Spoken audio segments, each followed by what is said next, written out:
नमस्कार विद्यार्थियों, श्री श्याम कॉलेज की ऑनलाइन क्लासेज में आपका स्वागत है। इस क्लास में हम बीए बीएड थर्ड ईयर के लिए विश्व का प्रादेशिक भूगोल पढ़ रहे हैं। विश्व के प्रादेशिक भूगोल के अंतर्गत यह 30वां भाग है। विश्व के प्रादेशिक भूगोल में हम पिछले भाग में पढ़ रहे थे एशिया महाद्वीप की मिट्टियाँ। तो एशिया महाद्वीप की मिट्टियों को पढ़ने से पहले हमने पिछले भाग में मिट्टी की जो परिभाषा है, उसका फॉर्मेशन किस प्रकार से होता है, उनके बारे में हमने देखा। आज हम एशिया महाद्वीप की मिट्टियों के वितरण के बारे में पढ़ेंगे।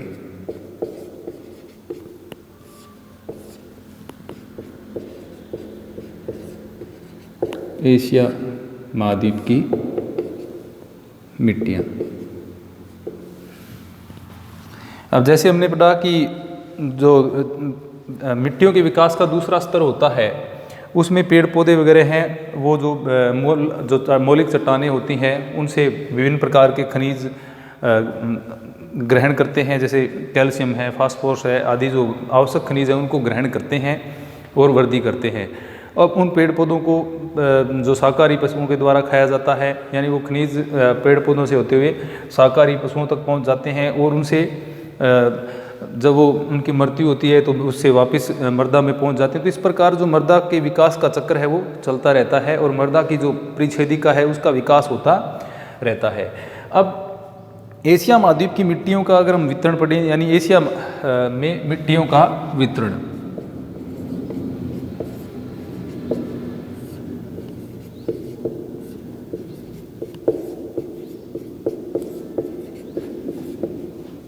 मिट्टियों का वितरण।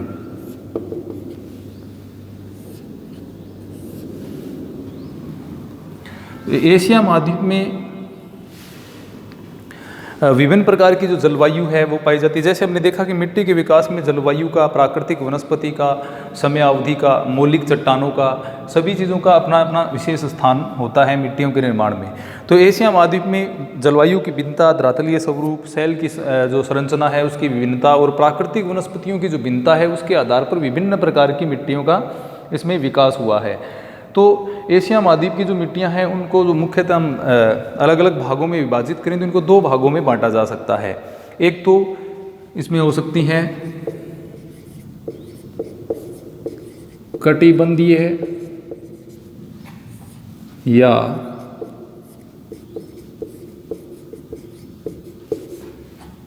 सुसतरी मिट्टियां।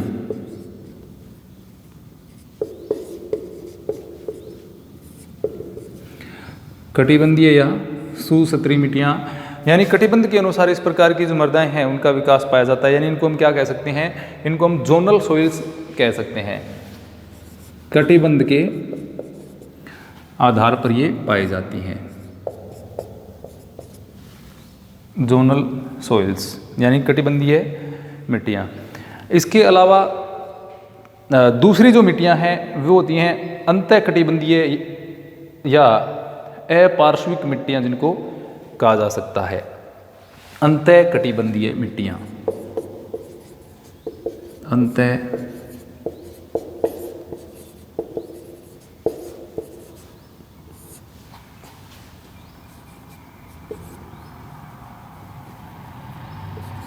तथा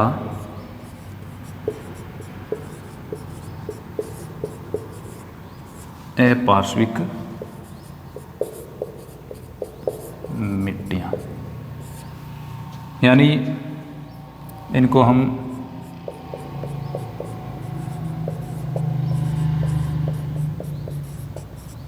इंट्राजोनल और एजोनल सॉइल्स कह सकते हैं। तो कटिबंधीय मिट्टियाँ या सुसतरी मिट्टियाँ जो होती हैं वो उनका विस्तार कटिबंध के आधार पर पाया जाता है, यानी कटिबंधों के अनुसार ये मिट्टियाँ फैली हुई होती हैं। एक कटिबंध विशेष में जैसे मिट्टी का विस्तार पाया जाता है, तो इस प्रकार की मिट्टियाँ जलवायु कटिबंधों के अनुसार पाई जाती हैं और पूर्णतः विकसित मिट्टियाँ हम इनको कह सकते हैं। यानी ये जो कटिबंधीय मिट्टियाँ हैं ये किसके अनुसार पाई जाती हैं, जलवायु कटिबंध के अनुसार।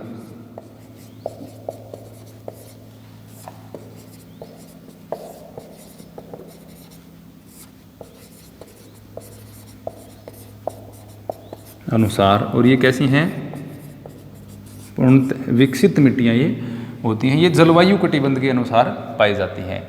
इंट्राजोनल या एजोनल सॉइल्स जो होती हैं या अपार्श्विक मिट्टियाँ जो होती हैं वो नदी है, हिमानी है या वायु है, ये जो प्रक्रम होते हैं इनके आधार पर इनका विकास होता है। यानी नदियों के द्वारा जैसे जलोढ़ मिट्टी का विकास किया जाता है, जलोढ़ मिट्टी का जमाव किया जाता है, तो इस प्रकार की जो मिट्टियाँ होती हैं ये नदी है, पवन है, हिमनद है आदि जो अपर्दन के कारक हैं, ये क्या हैं? अपर्दन के कारक हैं। इनके द्वारा विभिन्न प्रकार की चट्टानों का अपर्दन किया जाता है और उसको उठा करके यानी उसका परिवहन करते हुए कहीं अन्यत्र दूसरे क्षेत्र में उसका क्या कर दिया जाता है? निक्षेपण कर दिया जाता है। तो उसके निक्षेपण से जो मिट्टियों का निर्माण होता है, यानी ये कोई कटिबंध के आधार पर नहीं होती, ये अंतःकटिबंधीय होती हैं या अपार्श्विक मिट्टियाँ इनको कहा जाता है। इंट्राजोनल यानी एक से दूसरे, एक जलवायु कटिबंध से दूसरे जलवायु कटिबंध में भी इनका विस्तार पाया जा सकता है। तो पहले हम पढ़ेंगे कटिबंधीय या सुसतरी मिट्टियों के बारे में।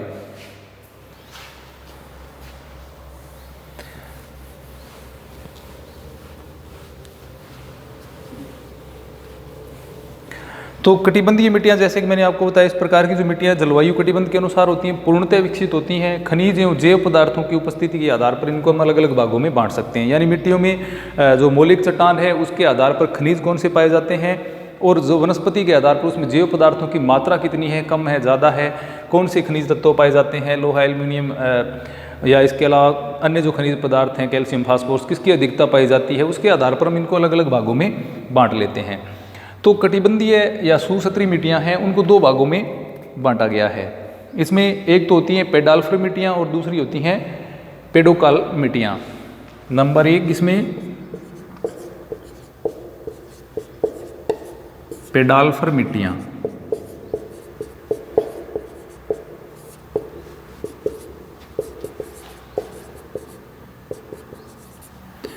एक तो पेडाल्फर मिट्टियाँ हैं, दूसरी है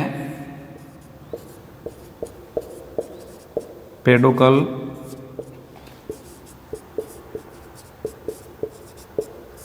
मिट्टियाँ।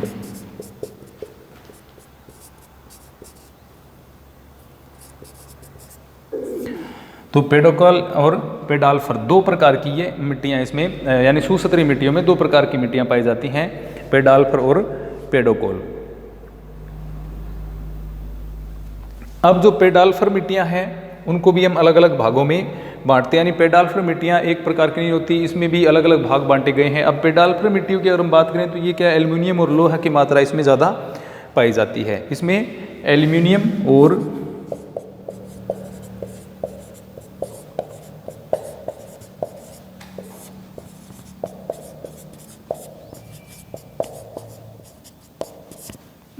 और लोहा की मात्रा इसमें अधिक पाई जाती है। इसके अलावा इसमें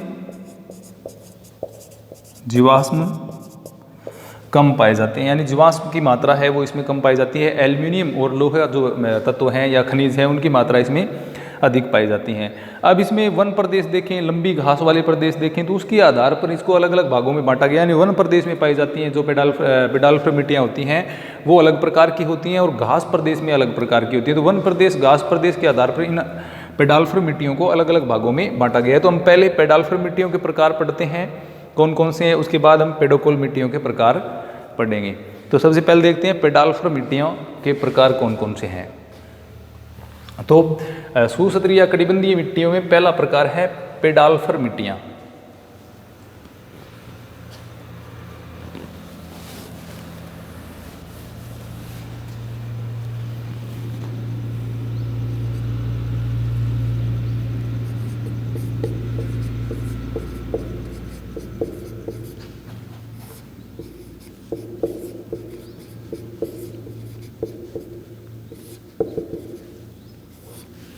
पेडाल्फर मिट्टियाँ, तो पेडाल्फर मिट्टियों में जैसे हमने देखा इसमें क्या है, लोहा और एल्यूमिनियम की अधिकता पाई जाती है और ये मिट्टियाँ वन प्रदेश या लंबी घास वाले जो प्रदेश हैं उनमें पाई जाती हैं और उन्हीं के आधार पर इनको अलग अलग भागों में बांटा गया है। यानी वन प्रदेश में कौन सी पाई जाती हैं और लंबी घास वाले प्रदेश में कौन सी मिट्टियाँ पाई जाती हैं, उनके आधार पर इनके अलग अलग नाम किए गए हैं।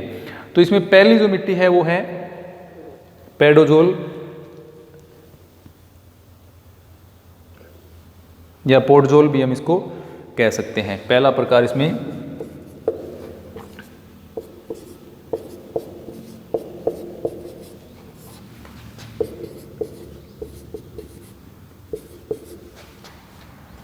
Podzol soils. तो ये जो मिट्टियां हैं इसमें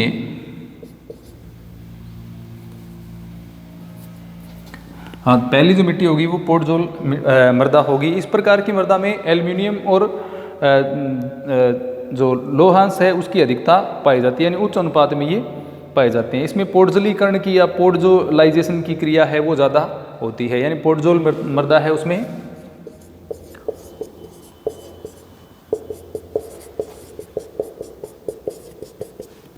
या इसको हम कह सकते हैं पोडजोलीकरण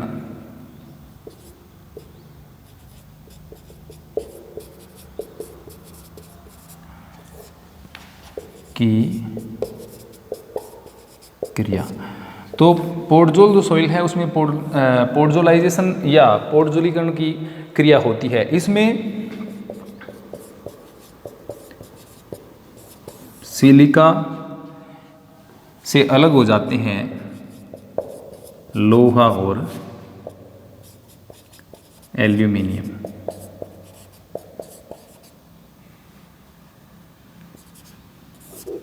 यानी लोहा और एल्यूमिनियम है वो पोडजोलाइजेशन की जो क्रिया है उसके द्वारा किससे अलग हो जाते हैं, सिलिका से। यानी सिलिका क्या रह जाती है इसमें अलग। तो ऊपर एक भूरभूरी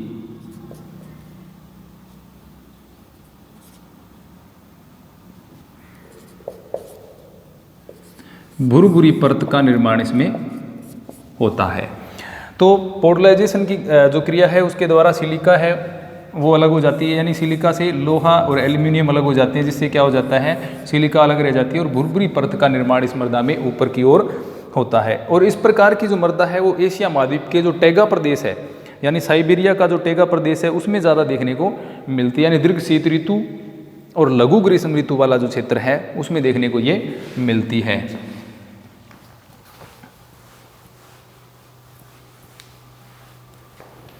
ये पोडजोल जो शब्द है ये रशियन भाषा का, यानी रूसी भाषा का ये एक शब्द है। और ये मिट्टियाँ साइबेरिया के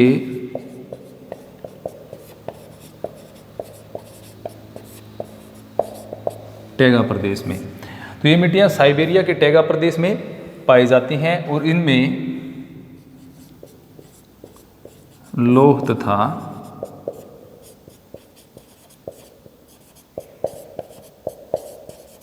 एल्यूमिनियम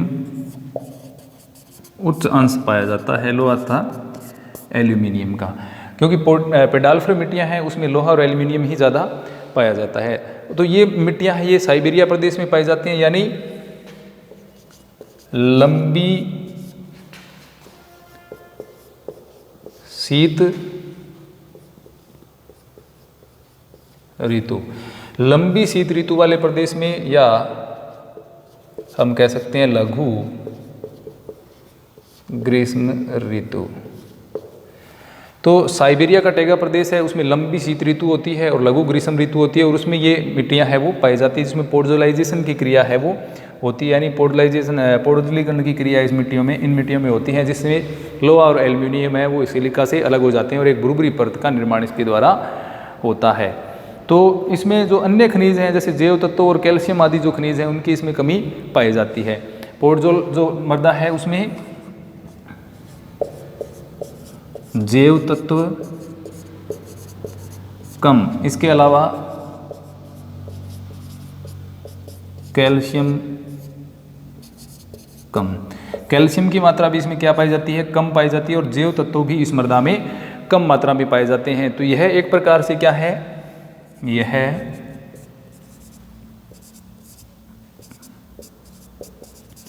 अनुपजाऊ मृदा है, यानी उपजाऊ नहीं है, ये अनुपजाऊ मृदा है ये।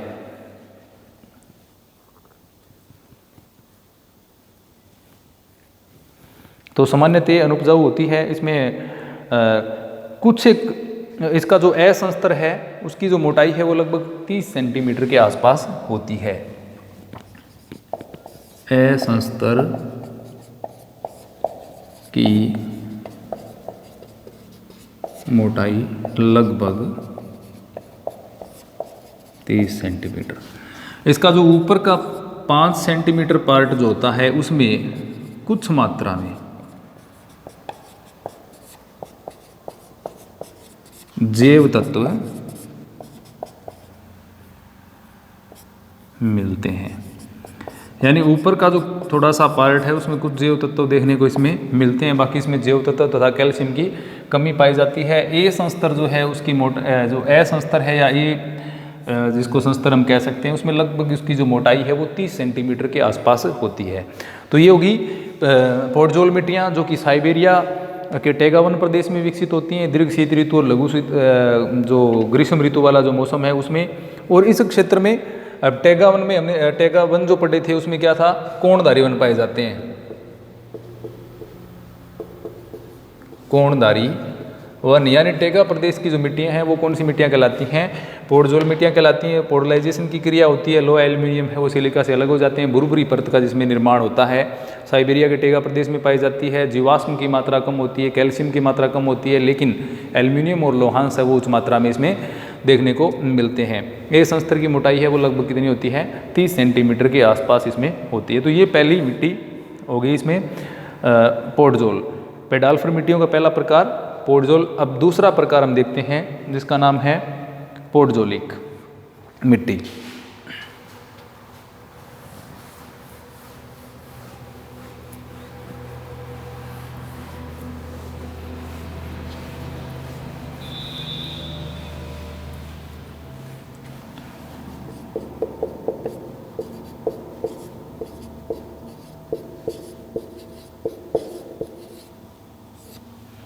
पोडजोलिक मृदा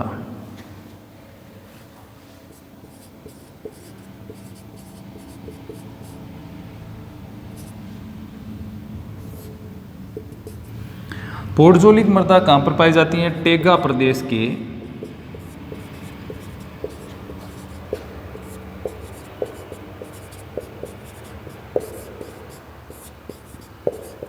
दक्षिण में।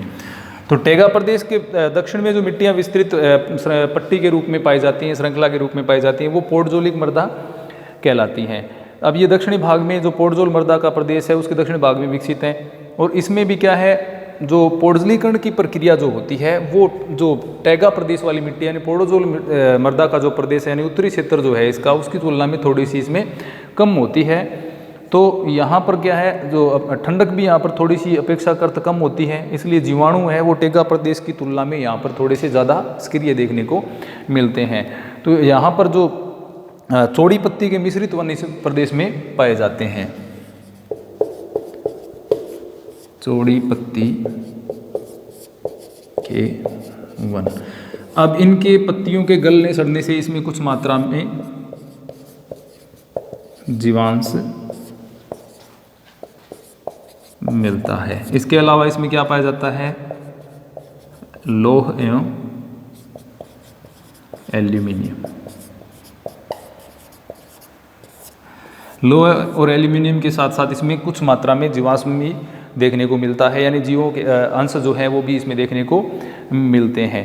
इसके अलावा इसकी मिट्टी है वो जो थोड़ी सी जो पोडजोल मृदा थी जिसकी गहराई उसकी तुलना में इसकी थोड़ी सी गहराई ज़्यादा होती है, यानी पोडजोल की तुलना में गहराई ज़्यादा होती है।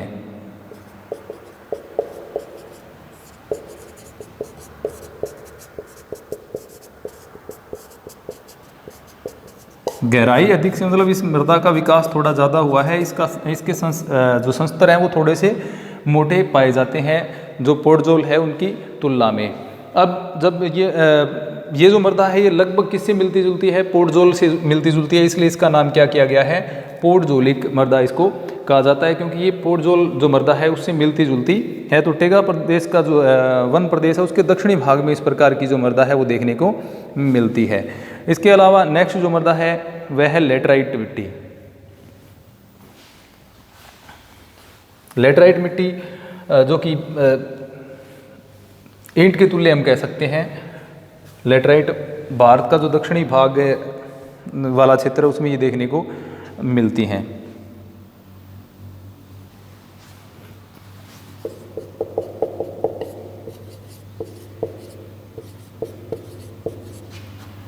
लैटराइट मिट्टी। तो लैटराइट मिट्टी जो है वो विशेषतः क्या है, जो लैटराइजेशन की जो प्रक्रिया होती है उस प्रदेशों में ये ज़्यादा पाई जाती है, लैटराइजेशन की प्रक्रिया वाले क्षेत्रों में।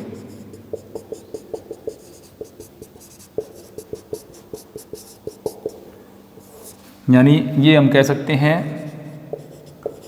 भूमध्य रेखीय वन प्रदेश की मृदा भी इसको हम कह सकते हैं। भूमध्य रेखीय वन प्रदेश में इस प्रकार की जो मिट्टियां हैं वो ज़्यादा देखने को मिलती हैं। यानी लैटराइट मिट्टी जो है वो भूमध्य रेखीय वन उष्ण आर्द्र वन प्रदेश है, उसमें लगातार इस प्रकार की क्रिया के कारण ये मिट्टियां पाई जाती हैं। अब इसको हम देख सकते हैं एशिया का जो दक्षिणी भारत या दक्षिणी पूर्वी एशिया के जो उष्ण आर्द्र प्रदेश हैं, यानी जहाँ पर भूमध्य रेखीय जलवायु पाई जाती है, उन क्षेत्रों में इस प्रकार की मिट्टियाँ पाई जाती है। भूमध्य रेखीय जलवायु में क्षेत्र की बात करें, दक्षिण भारत तथा दक्षिण पूर्वी एशिया। तो दक्षिणी भारत तथा दक्षिणी पूर्वी एशिया वाला जो प्रदेश है उसमें इस प्रकार की मिट्टियां हैं वो पाई जाती हैं, जिसमें लेटराइजेशन की क्रिया ज़्यादा होती है। अब लेटराइजेशन की जो क्रिया है, लेटराइजेशन की जो क्रिया है उसके द्वारा जो एल्युमिनियम और जो लोहांश होते हैं वो नीचे की परतों में चले जाते हैं। तो इसके कारण क्या है, वो नीचे के तत्व ऊपर की तरफ और ऊपर के जो तत्व हैं वो थोड़े नीचे की तरफ चले जाते हैं। तो अब यहाँ तेज़ वर्षा के कारण क्या होता है, इसमें जो अपक्षालन की क्रिया है यानी लीचिंग जो है वो तीव्र गति से इसमें होती है। इसका निर्माण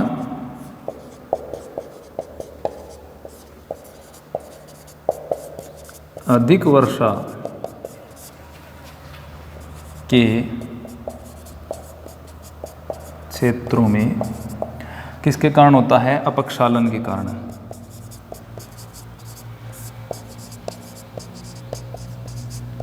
यानी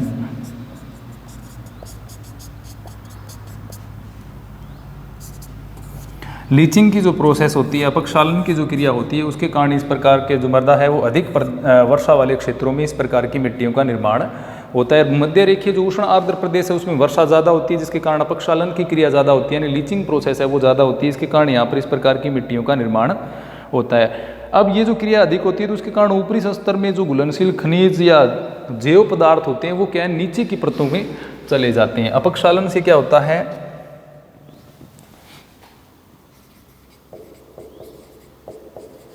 अपक्षालन से घुलनशील खनिज तथा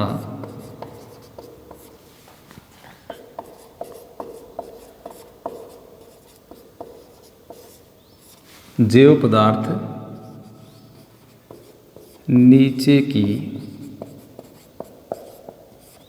परतों में